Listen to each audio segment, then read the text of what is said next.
She teased her billionaire boss about not liking women, and the entire office erupted in quiet, vicious laughter. Lily Carter didn't mean for her voice to carry, but it did, right as Ethan Cole stepped through the doorway. The room fell silent. No one defended her. Not Jenna, who whispered the joke first. Not the team that used to call her the reliable one. Ethan's expression stayed stone hard as he told her to gather her things. Fired on the spot. Humiliated. Stunned. And before she could speak, he added one sharp line that hinted she knew nothing about him. Nothing at all. Before we start, tell us from which city are you watching from? And don't forget to drop your thoughts at the end. Enjoy the story. Lily didn't even remember leaving the building. One moment she was standing in that silent conference room, and the next, she was outside, stepping into cold evening air that felt sharp against her skin. She kept walking, head down, letting the busy New York crowd swallow her without question. No one looked at her. No one cared. The humiliation clung to her like a heavy coat she couldn't remove. By the time she reached the small park 3 blocks away, her legs were shaking. She sank onto a wooden bench, the kind no one chooses unless they have nowhere else to go. Her breath broke first, then her voice, a choked sound she tried to hold back, but couldn't. Tears spilled quietly, hot and relentless. She covered her face with both hands, ashamed to even hear herself cry. One stupid joke. One moment of jumping in on someone else's gossip. 1 second where she wanted to fit in, to not seem uptight or boring. And now she was jobless, disposable, a punchline herself. She replayed Ethan's eyes, disappointed, cold, almost hurt in a way she didn't understand. She replayed the silence of her coworkers, how they shrank back and let her take the fall alone. Jenna didn't speak up. No, Jenna had slipped away, like she didn't even know her. Lily pulled her phone from her bag. Missed bills, overdue rent warnings, no unread messages from friends, a text from her ex Ryan. You good? She wasn't good, and he didn't truly care. It felt like her life had been sliding downhill for months, and today it finally hit the bottom. She used to be proud of who she was, careful, kind, focused.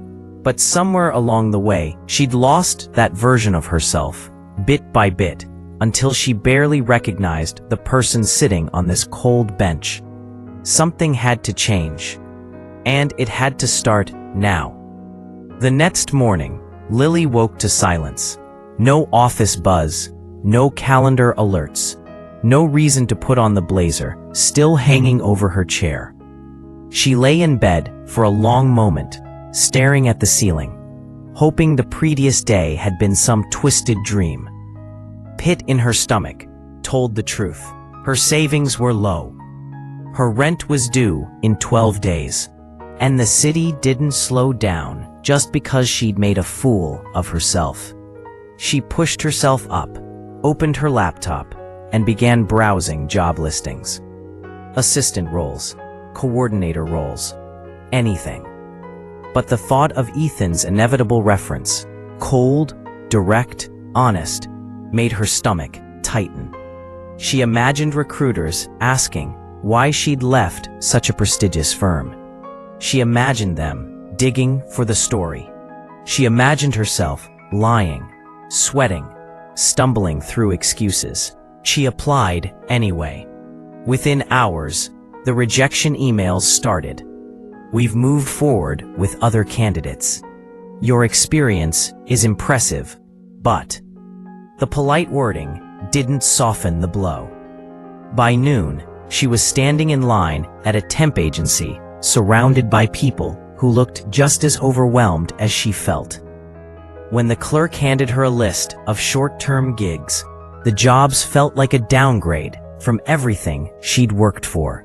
Front desk shifts, basic data entry, answering phones in small offices.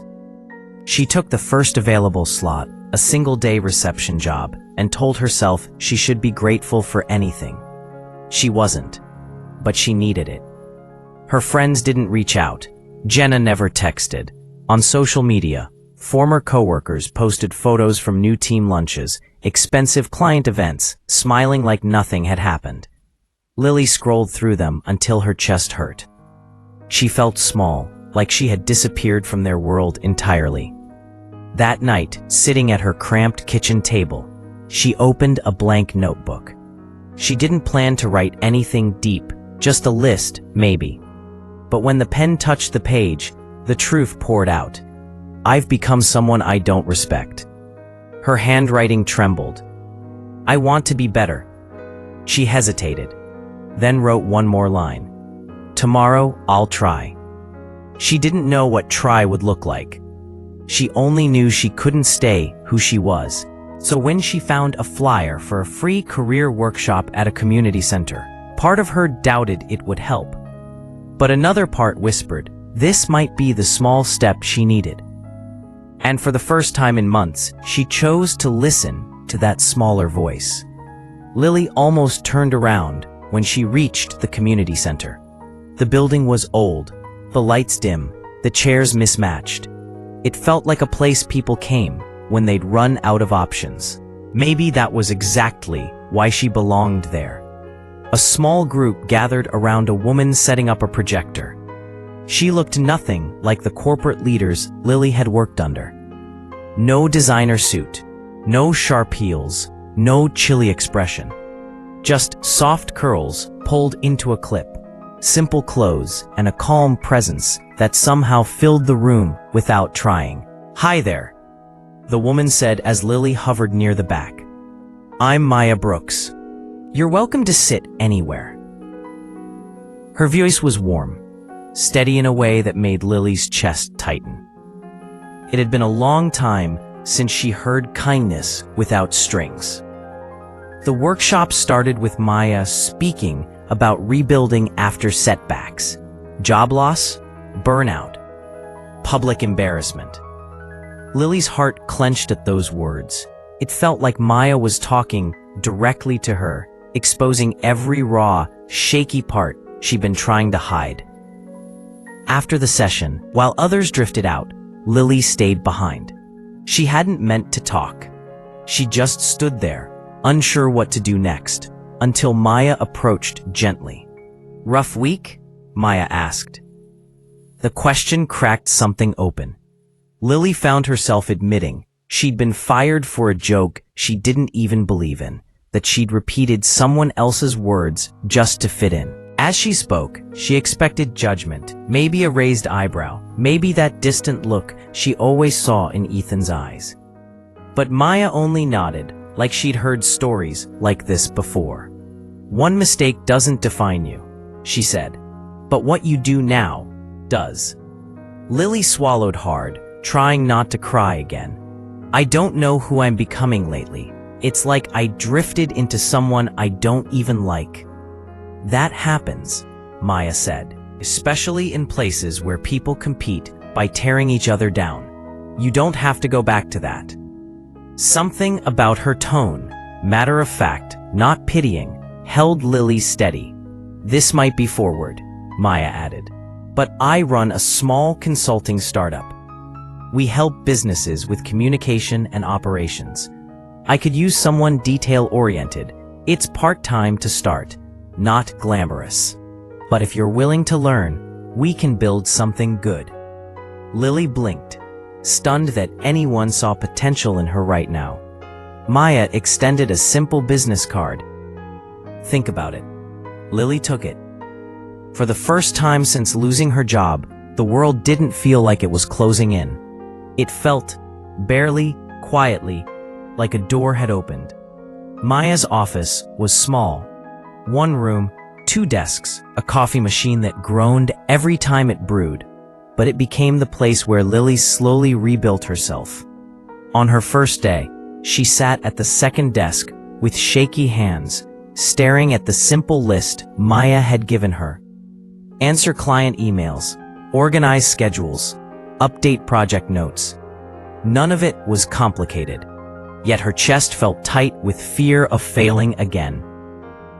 Her first email was too formal. The second had a typo. The third mixed up two clients with similar names. Lily flushed with embarrassment each time, waiting for Maya to snap, criticize, or sigh the way her old supervisors did. But Maya only said, "Good catch," or "Fix it and keep going," as if mistakes were normal, not proof she didn't belong. Lily worked long hours, sometimes coming in early, sometimes staying late. She watched tutorials on communication. She practiced rewriting emails until the tone felt right. She learned how to manage calendars, coordinate small projects, and keep track of client expectations. The skills were practical, but the shift inside her was deeper. She was learning how to handle responsibility without fear. Still, setbacks came. She once double-booked a meeting and had to confess the error. Another time she sent an unfinished draft to a client by accident. Each mistake triggered old self-doubt. "You're not cut out for this. You're going to mess up everything again." But each time Maya talked her through it, showing her how to repair the damage and move forward. "You're improving," Maya told her after a particularly smooth client call. "You're becoming someone who trusts herself." That meant more than any praise she'd ever received in Ethan's rigid office. Small victories began adding up. A client praised her promptness. Another said her clarity helped finalize a deal. She organized a project timeline so efficiently that Maya asked her to create templates for future work. Lily started feeling capable again, steady, even proud. She also started journaling regularly, not out of guilt anymore, but to track her growth. The Lily who once hid behind sarcasm and gossip was fading. A stronger, more thoughtful version was taking her place.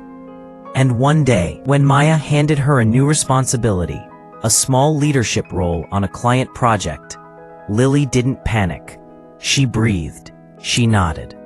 She accepted. For the first time in a long time, she believed she could handle it. The business expo was larger than Lily expected. Rows of polished booths, polished people, polished smiles. Maya's small consulting company had been invited to present on ethical workplace culture. It was a big step, one Lily had helped prepare for. She felt nervous, but not the collapsing kind of nervous she used to feel. This was different, focused, steady. Then she saw the banner across the main stage. Sponsored by Coal Industries. Her breath stuttered. Ethan Cole was here, somewhere in this building. The memory of that humiliating day tried to claw its way back, but Lily pressed her hands against the brochure table and forced herself to breathe. "You're ready," Maya said quietly beside her. "Let the work speak." Lily nodded. She tried to stay grounded until she heard a familiar voice behind her. "Well, look who's resurfaced." Jenna. She looked exactly the same, sharp suit, sharper smirk. She walked up, with a few former coworkers trailing behind her like shadows. "I heard Maya's little company got a booth," Jenna said loudly. "Just enough for people nearby to hear. Didn't expect to see you here, though. Guess everyone's hiring these days." Lily felt the sting, but it didn't cut the same way it once did. She straightened her shoulders. "I'm working," she said calmly, "and I'm proud of what we do." Jenna laughed. "Please, you used to work in a tower. Now you're in a closet-sized office taking notes for a startup. Big downgrade." Maya stepped closer. Not in front of Lily, but beside her. Equal height, equal strength. "We build workplaces where people actually respect each other," she said. "No job is a downgrade when it helps someone grow." Jenna rolled her eyes. "Sure. Let's see if you still say that after Ethan speaks. He hasn't forgotten the joke, you know. Everyone remembers how badly you embarrassed yourself." A voice behind them cut through the tension. "Actually," Ethan said, stepping into view, "I remember something different." Jenna froze, her face drained of color. Ethan looked at Lily. not with coldness, but with a steady, assessing calm. "I read your company's brief. Impressive work." He turned to Jenna's group. "And for the record, integrity isn't something to ridicule." Jenna opened her mouth, then closed it again. Lily met his eyes, expecting the old shame to rise. But instead, she felt something new. Control, growth, worth. "Thank you," she said, steady. Ethan nodded once, respectful. Maya placed a supportive hand on Lily's shoulder. The power balance had shifted, unmistakably and completely. For the first time, Lily didn't feel smaller in Ethan's presence. She felt equal. When the crowd thinned after the expo presentations, Ethan approached Maya's booth again. He didn't bring assistance, didn't stand with the stiff authority Lily remembered. He looked more human, tired around the eyes, thoughtful, purposeful. "Lily," he said simply, "do you have a moment?" She exchanged a quick glance with Maya, who gave her an encouraging nod before stepping aside. Lily followed Ethan to a quieter corner of the room, where the hum of conversation softened into background noise. "I wanted to say something I didn't say months ago," Ethan began. "I was harsher than I needed to be. But the joke, it hit something personal." He paused, choosing his words carefully. "I've stayed distant at work, after what my late wife went through in a toxic office. When I overheard that joke, it felt like her pain was being turned into a punchline." Lily felt her chest tighten, not from guilt, but from understanding. "I didn't know," she said softly. "I wasn't thinking about anyone's story but my own." "I'm sorry for that." He nodded. "And I'm sorry I assumed you were like the others."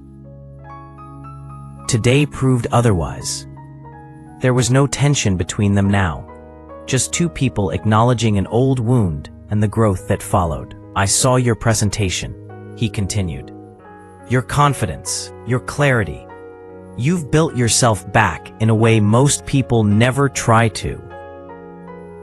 Lily felt warmth rise in her throat, not flattery, recognition. "We're trying," she said. "Maya taught me a lot, and I'm still learning." Ethan gave a small, rare smile. "If you're open to it, I'd like to explore ways our companies could collaborate. Professional conversations only. No pressure." Lily returned the smile, slow and genuine. "I'd like that." There was no electricity, no sudden spark, just a steady, respectful connection. Something that could grow or remain simply meaningful. But for the first time, Lily didn't feel intimidated by him. She felt aligned. A year later, Lily woke before her alarm, something she never used to do. Sunrise filtered through the curtains of her new apartment. Small but warm. Paid for without fear of late notices. She brewed coffee and checked her neatly organized platter. Meetings, client reviews, a mentorship session with young women entering the workforce. Her days were full now, but not frantic. Purposeful. Maya's company had grown rapidly, and Lily wasn't just an assistant anymore. She handled major accounts, led communication strategy, even trained new hires. Maya called her a partner, informally at first. Then officially, in paperwork, Lily stared at for a long time before signing.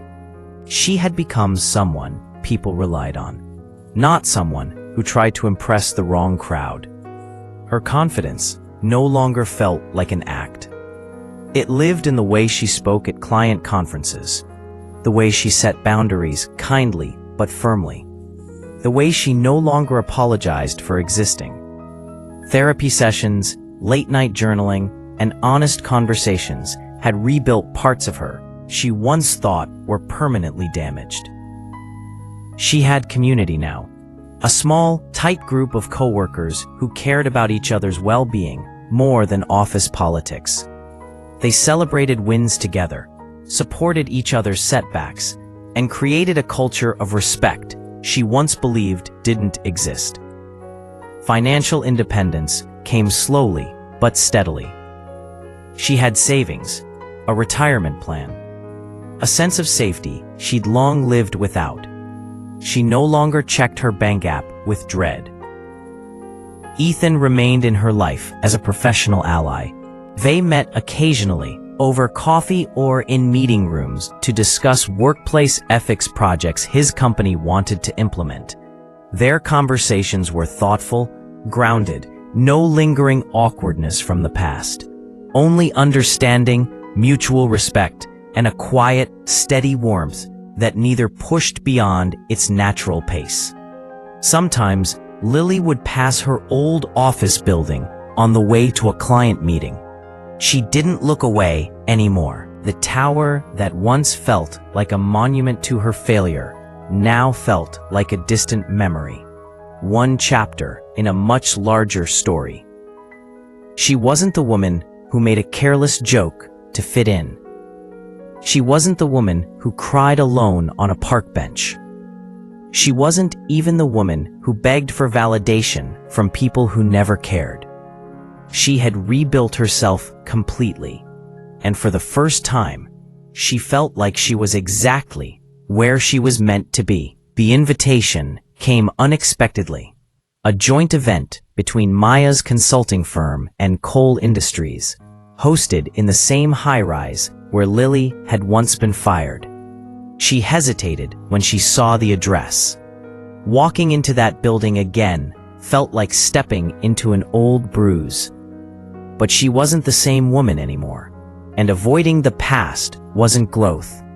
It was fear. So she went. The lobby looked exactly as she remembered. Polished floors, tall glass windows, rushing employees, but this time, her chest didn't tighten. Her steps didn't wobble. She moved with quiet steadiness, checking in at the desk with her badge and heading to the event floor. She didn't expect to run into Ryan, her ex, leaning casually near the refreshments table. He smiled when he saw her, the same practiced charm he used to reel her in. "Wow, Lily, you look successful." He said the last word like it surprised him. "Thank you," she replied, polite but unmoved. He slipped into old patterns quickly. "We should catch up sometime. I always knew you'd bounce back. Maybe we could grab dinner." "No thank you." Her tone wasn't cold, just final. "I'm glad things are going well for you, but I'm not interested in revisiting the past." Ryan blinked, thrown off by her calm firmness. "You're really turning me down?" "I'm choosing what's healthy for me," she said. "Good luck, Ryan." And she meant it. Minutes later, she heard a familiar click of heels. Jenna approached, carrying the same smugness she always had, but her eyes darted around, restless, like someone unsure of her place. "Well," Jenna said lightly, "looks like you've made something of yourself after all." "I have," Lily replied, "and I'm grateful for where I am now." Jenna waited, as if expecting a jab or a gloating remark, but Lily simply added, "I hope you're doing well too." The neutrality of it, no bitterness, no competition, left Jenna without anything to push against. She muttered a stiff, "Thanks," and drifted off. Lily stepped away from the noise, standing by the large window overlooking the city. She remembered the girl she once was. Afraid, insecure, desperate to belong. She closed her eyes, offering that younger version of herself a silent promise. "You made it through. You don't have to carry this anymore." When she opened her eyes, she saw her reflection, steady, composed, whole. The past hadn't disappeared. It had simply lost its power, and she walked back into the event with the easy confidence of someone free. The event moved into its final hour, and Lily took her place at the podium, prepared to deliver the keynote she had spent weeks refining. But as she faced the audience, business leaders, young professionals, Ethan, Maya, She realized she didn't feel the trembling fear she once associated with standing in front of people. She felt rooted, confident, ready. Most of us, Lily began, her voice steady, don't realize how quickly we can lose ourselves. It doesn't happen in a dramatic moment. It happens in small ones, when we follow the crowd instead of our conscience, when we stay silent instead of speaking up, or when we laugh at something we know is wrong just to fit in. A quiet hush settled over the room. I did that, she continued, and I paid for it. I lost my job, my confidence, and the version of myself I thought I could never get back. But sometimes, losing everything isn't the end. It's the invitation to start again. She glanced at Maya, who nodded gently, her expression filled with pride. I rebuilt, Lily said. Not quickly, not perfectly, but honestly. I sought out people who valued respect. I learned how to communicate without fear. I learned how to set boundaries. I learned to show up as someone I could respect, even when no one was watching. She paused, letting the truth settle. And the most surprising part, growth didn't come from trying to impress others. It came from choosing the quiet, steady work of becoming better than I was yesterday. Lily looked across the room and noticed Ethan standing near the aisle, listening with a focus that felt different from any attention she'd ever received. Not possessive, not judgmental, just present, unequal. A supporter in the background, never overshadowing her.